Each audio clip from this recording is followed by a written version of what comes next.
Welcome to this episode of The Wisdom of Paramahansa Yogananda, brought to you by Self-Realization Fellowship, where each week you can receive inspiration and guidance from Paramahansa Yogananda's Kriya Yoga teachings.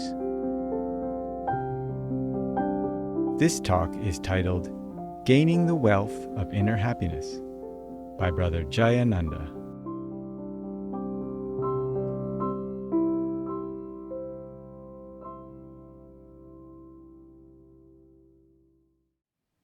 Nice to be with you all. So this morning we have a subject by the title of Gaining the Wealth of Inner Happiness. Gaining the wealth of inner happiness. We often hear, I've heard through the years, and I've even said that our Guru said these were the teachings of the New Age. And I think in a certain way, you can look at it as the techniques and the science of yoga. Certainly this is how it's going to influence the world. But his teachings also influence the way we think and the way we interact in the world. Just even the philosophy of seeing what's important in life and what the purpose of life is. I think as these things are known more, this will change the consciousness of the world. And this is one of those subjects, gaining the wealth of inner happiness. When I think about where we are right now in the with the world and happiness and how people are seeking it, there's a false notion out there that somehow, how would you say it, that happiness comes from having a good time. If you look around you, this is the way things are pretty much advertised or put forward today. That if you're in the right environment, if you have the right people around you or conveniences or possessions, somehow that's going to give you happiness. It's kind of accepted. We grow up with this. You know, you'll see a cruise ship with all of the many, many things you can do on it, and you realize, oh, look, all these people are happy. If I could just get on that ship, I'd have happiness. It's true that these things can bring us a sense of happiness, and our Guru even says that if you're striving for some goal and you attain it, that in itself gives you a happiness. But the problem with it is that kind of happiness, it has a beginning and it has an end. The Bhagavad Gita tells us that. And just because it has a beginning and an end, it's imperfect. It certainly gives you happiness, makes you feel good, but then there's a fall off as it ends. In the Gita, it also says that just the anticipation of an ending brings grief. Happiness, we're all seeking it. This is why we go through life. This is why we have desires, likes and dislikes, all of it. We're trying for happiness. We're looking for happiness, but we're looking in the wrong places. Our Guru says, if you possess happiness, you possess everything. To be happy is to be in tune with God. So it is a noble goal, but we have to adjust the way we go after it and how we think it's going to come to us. I remember I read a story one time, this is years ago.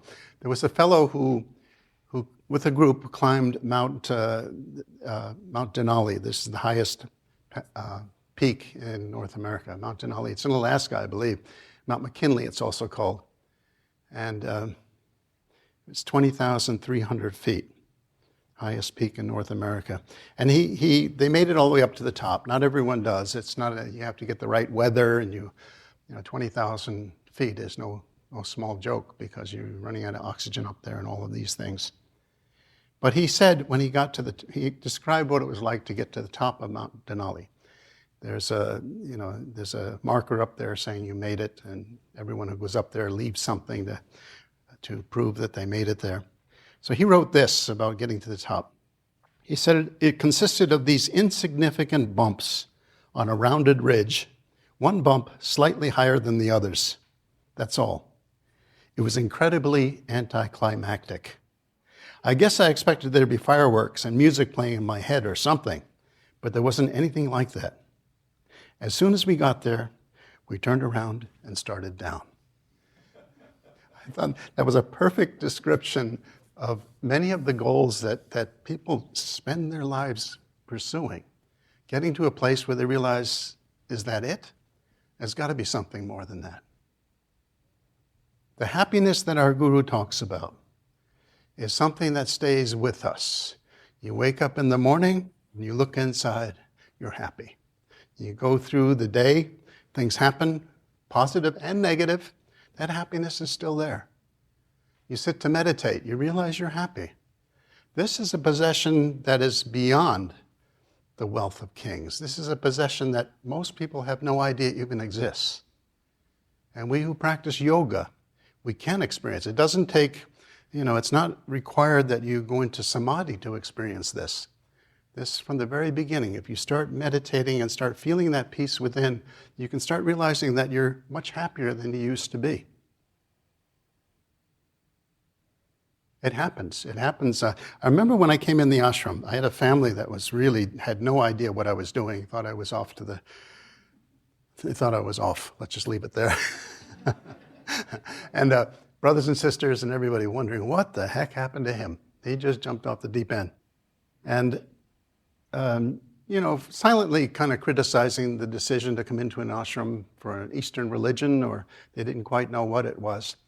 After there was a period when the family got together, and I heard about this secondhand afterwards, that they were complaining about the decision I made, different ones in the family. And finally my mother spoke up and she said, I don't understand what he's doing, and I don't necessarily even agree with it.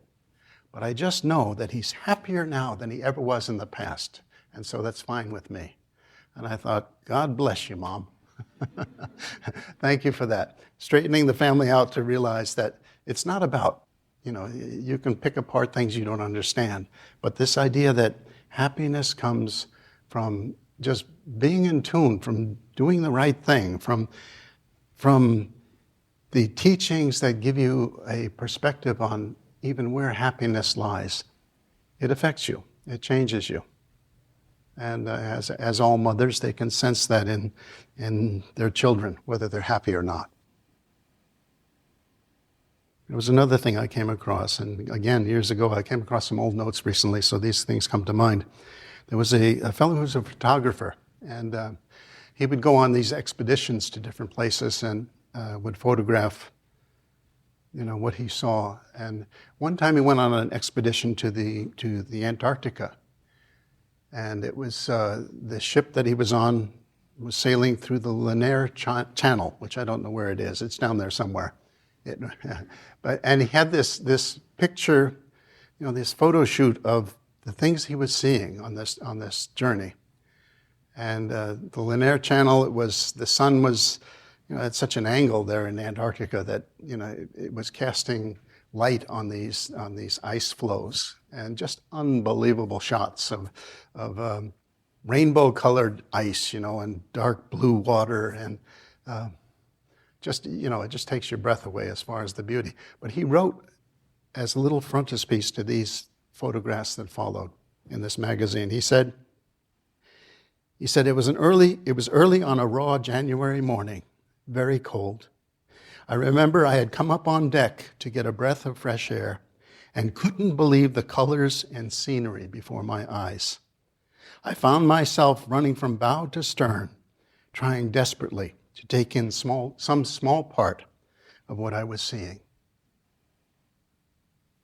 Look at these photographs and you realize, that probably was overwhelming. That the senses, just in this instance, were so off the charts, you're just desperately trying to take it in. That's happiness. You're trying to contain this thing outside of yourself. And I think what our guru teaches, one of these fundamental principles that he has, is that happiness, yes, to a certain extent, it depends on things outside of you. If you're in a desperate situation, it's hard to maintain happiness. But mostly, happiness comes from within. It doesn't come from the outside sources.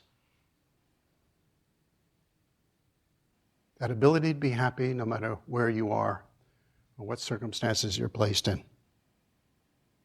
He said, our guru. He said, remember, no matter what you want, if you seek it from this elusive world, you will never find it. Hence, life is an amazing paradox because we're trying to find fulfillment of our dreams through our lives here. We're trying to find fulfillment through our dreams, through our lives here. He also said, the more you depend on conditions outside yourself for happiness, the less happiness you will experience. The corollary to that, the more you feel that the world is oppressive and it's causing you unhappiness, then the less happiness you will have. There's a story told in Autobiography of a Yogi, and we've all read it. Our guru, Paramahansa Yogananda, was in the ashram of Swami Sri Yukteswar, his guru. And when he first got there, he said the mosquitoes were in full residence in Serampore, outside of Calcutta. And so he convinced his guru to get curtains, the mosquito curtains, so that they could put them up at night and mosquitoes wouldn't bother them. Our guru said he was used to that in his home. They had the mosquito netting. And anybody who's been to India, you know that people use mosquito netting. Sri Yukteswar didn't bother with it, but he said, fine, you can get mosquito netting. And then one night, as they were preparing to go to sleep, Sri Yukteswar didn't give his usual order, prepare the bedtime curtains. And so our guru didn't know what to do. He kind of went to bed, but there was no mosquito curtain around him. And he said the mosquitoes had they were celebrating their bloodthirsty rights, meaning they were letting him have it. And he could hear them buzzing around. It was just very, very unnerving. And he looked over at Swami Sri Yukteswar and he realized that he was in meditation and he wasn't breathing. So he went over and he tested him and held a mirror underneath his nose to see if there was any vapor coming out. He wasn't breathing. He held his nose for a certain amount of time to see if finally Sri Yukteswar came out of this deep state and he said, oh, my poor nose, a budding experimentalist, eh? But his first comment to him was, is the world going to change for you? Change your consciousness. Get rid of mosquito consciousness. Change yourself. Get rid of mosquito consciousness. Is the world going to change for you? This is also something that, one of these fundamental philosophical principles that I think will help the world the more we start realizing. Is the world going to change for you? Change yourself. Our guru has an affirmation. Praise does not make me any better, nor blame any less. I am what I am before my own conscience and God. If people become stronger and realize nothing in this world can affect me unless I let it affect me. This idea of happiness, we have the ability within us to be happy or unhappy.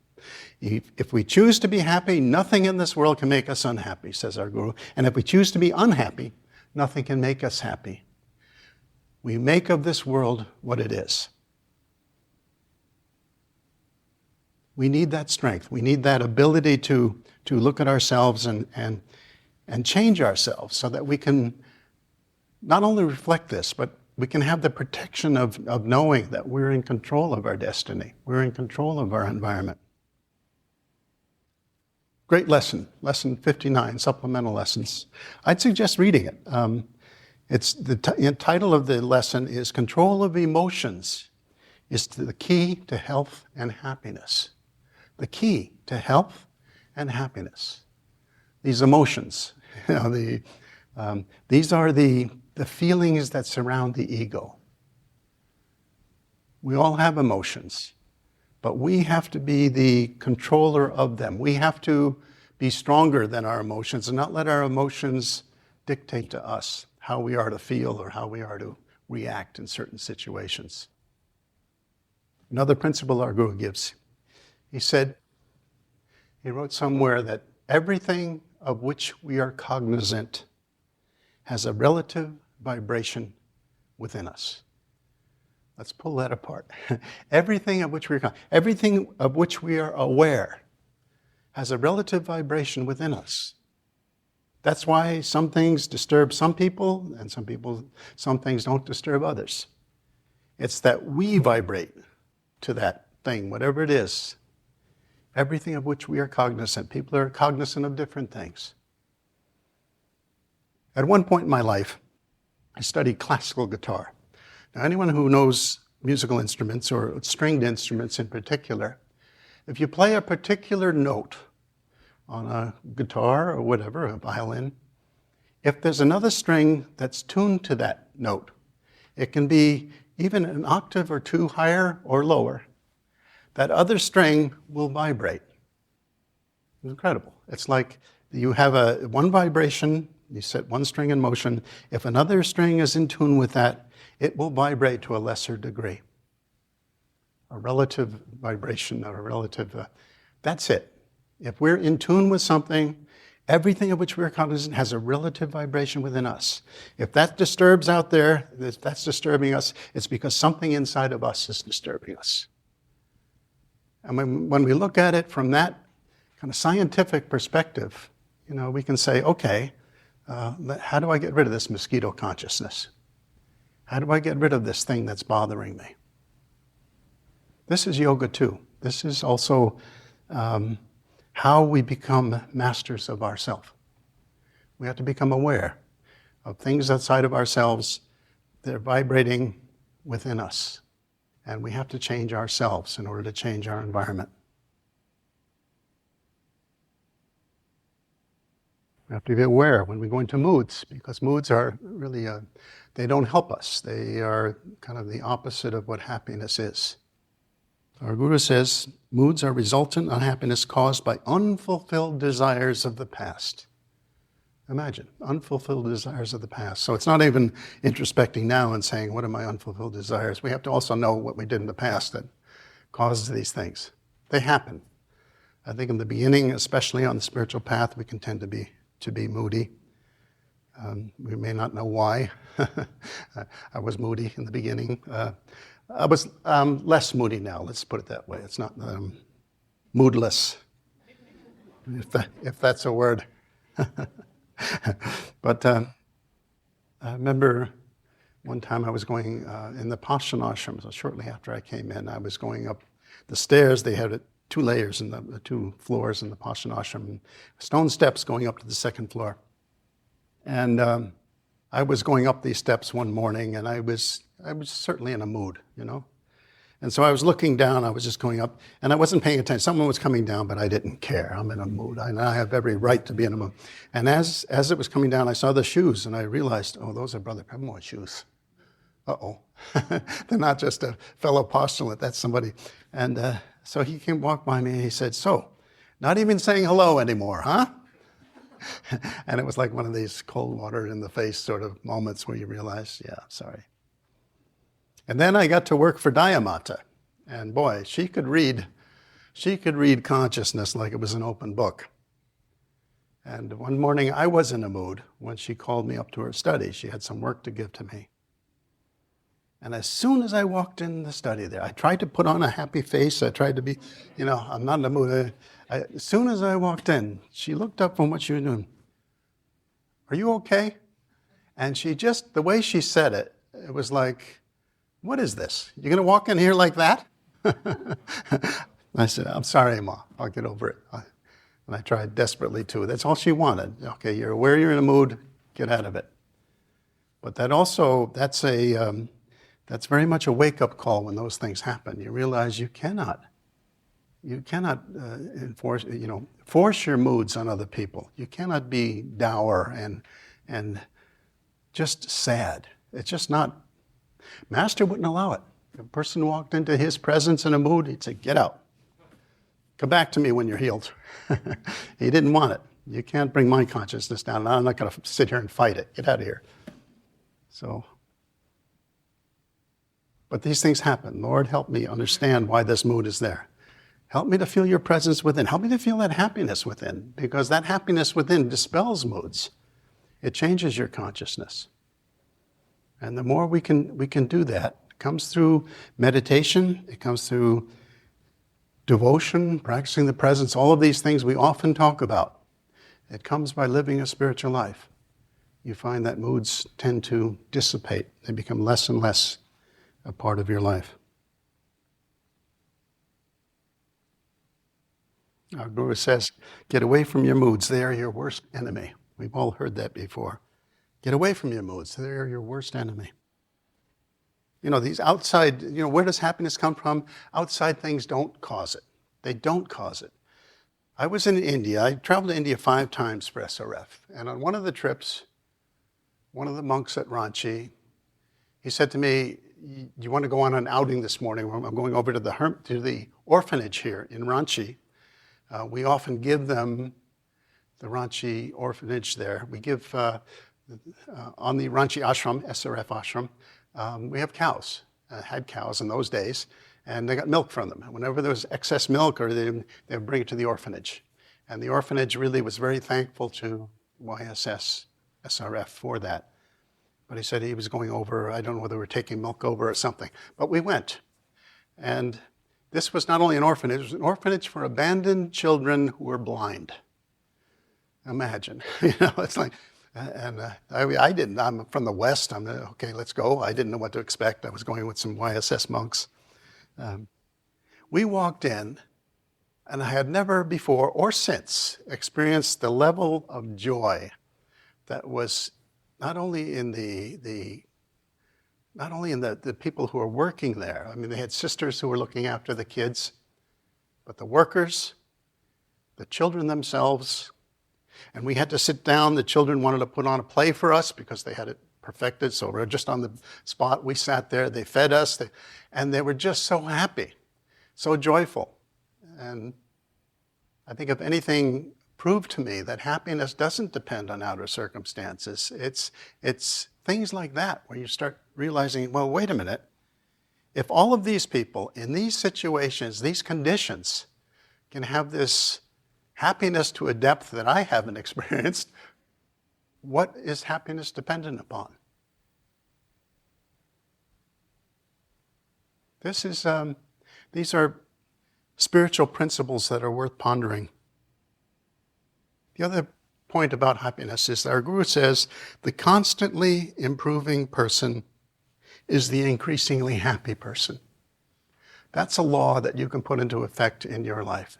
If you're constantly improving, what does that mean? Well, if you're making an effort to do your kriyas a little more deeply, if you're making an effort to meditate a little more deeply, if you're making an effort to reach out to people in a deeper, more sincere way, you will be increasingly happy. What a wonderful law. What a wonderful way that this place is set up.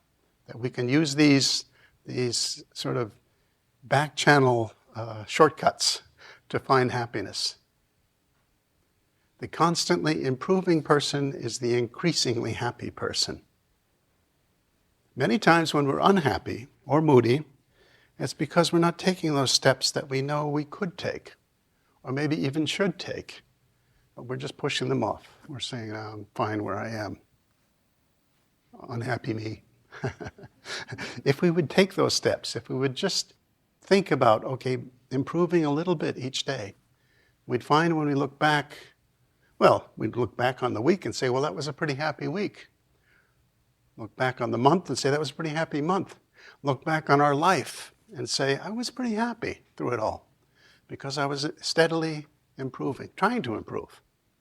We're not always going to be able to, but at least we're making an effort to move forward.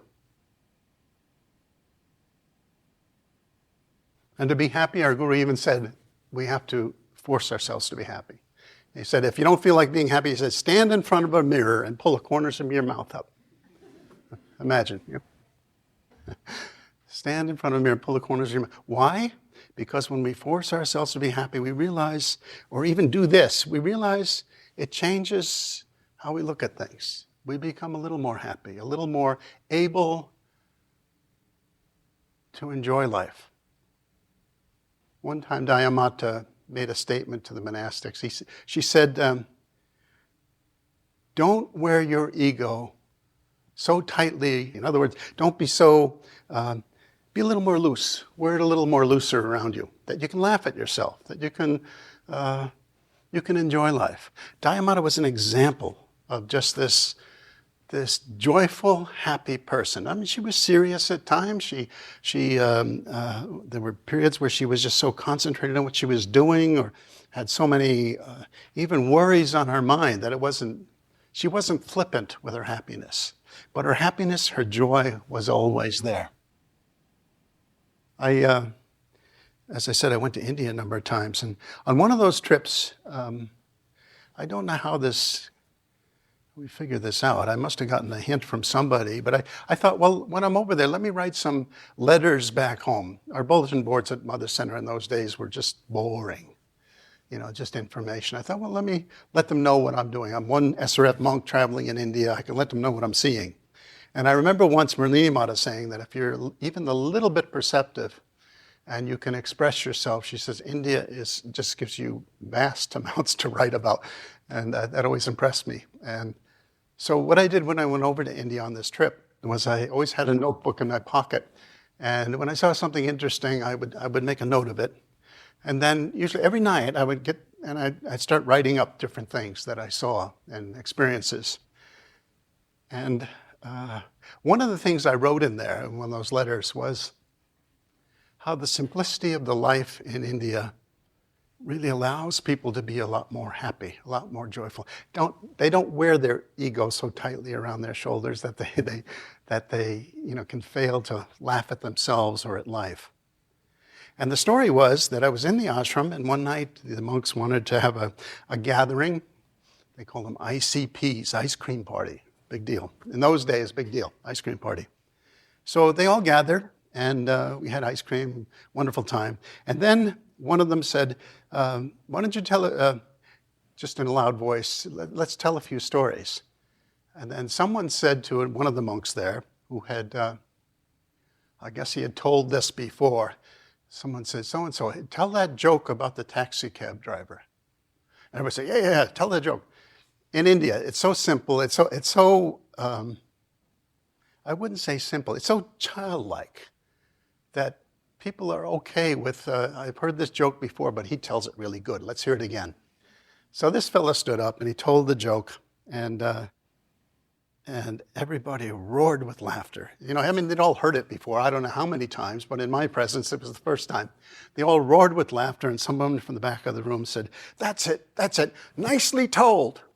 And everybody, so in the letter back home, I told this story about the simplicity of how people gather together and the joy of just kind of being in each other's company. I even gave the joke. And the joke was this. It said that there was a taxi cab driver and a minister who died at about the same time in a city and went to heaven. And when they both got there at the same time. And the angel there who was in charge of the pearly gates, he took the minister and he put him at the back of the line. He said, here, stand here and you'll be served. He went over to the taxi cab driver and he put him way up near the front of the line. This minister looked at this, and he was really, the more he looked, the more mad he was. Finally, he calls over the angel. He says, look, I spent my life trying to remind people here of this place, of God, of living a good life. And he said, and you put a taxi cab driver way up there and me way back here? What's up with that? And the angel said, good sir, the simple facts are these. He said, when you spoke in your temple, most of your congregation slept. He said, but when that man drove his taxi, the entire city prayed. That ended up in the letters that went back. When I had come back from India, some months later, really, Brother Jayananda came to me. He was in charge of the magazine in those days. He probably still is, but in those days he said, we want to put those letters in the magazine. I said, fine with me. He said, I asked Ma about it, and I gave, because Dayamata always approved these things that went into the magazine in those days, as I'm sure the president always does, even to today. I gave her the transcript. She gave permission for the letters to go in, but she said to me, but the joke stays. She wanted the joke in the magazine, and I thought, that made my day. That made my day. I didn't care about the letters in the magazine, but that Ma could read it And it was just her type of humor, her self-deprecating type of humor. She would love it. I knew she would love it. And it made me feel so good that it probably made her laugh. She probably called in Anandamata, listen to this, Anandamata.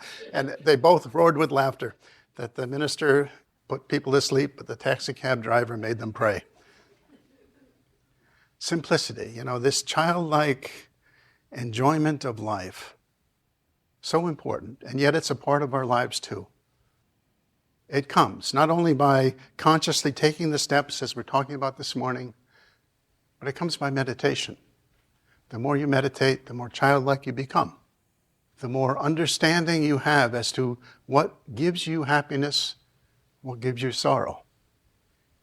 And the more ability that gives you, that you can not only see these things, but you can regulate them. So you can be happy and you can push the sorrow to the side. A wonderful subject. Read it. Read this lesson 59. Control of emotions is the key to health and happiness. This is what the religion of the New Age is. This too. It's not only Kriya Yoga, but it's this absolute, perfect, truthful way of looking at life and how to be a victor in life. Controlling emotions, controlling just these things that we take for granted or that most people in the world are just they just flow whatever way they push them. We've been blessed. We have been totally blessed to have been given these things to really become people who can live the life in a way that is successful and victorious. And the last thing was our Guru talks about smiling, often talks about smiling, how important it is, for a mirror, pull your corners of your mouth up if you can't smile. But this is about being the light of smiles, and I want to close with these words from our Guru. He says, one should make himself adamant against taking offense and freely forgive and forget offenses of those who wrong him. One should never become angry, nor allow oneself to become the victim of another's anger. He who is wise does his best to overcome difficulties, but he smiles first, last, and all the time. Make your home a valley of smiles instead of vale of tears. Smile now. Never mind how hard it has been for you to do so. Smile now. If you will remember all the time to smile now, you will smile always. Some people smile most of the time, while beneath the mask of laughter, they hide sorrow-corroded hearts. Such people slowly pine away behind a screen of meaningless smiles. But there are other people who smile genuinely once in a while, yet are very serious at other times. Behind their austere appearance are secret fountains of laughing peace. The nemesis of darkness must be driven away by the burning light of smiles. You must find joy in melting away by the warmth of your smiles the frost of others' gloom. Wherever you go, you should build a big bonfire of smiles in the souls of others. Learn to throw the light of joy in all hearts, so that they may burn away the darkness and find the light within themselves. You should spread the fire of smiles, and those smiles should be saturated with the smile of God, which comes through right meditation. Your smile should be the laughter of the gods, the echo of the infinite.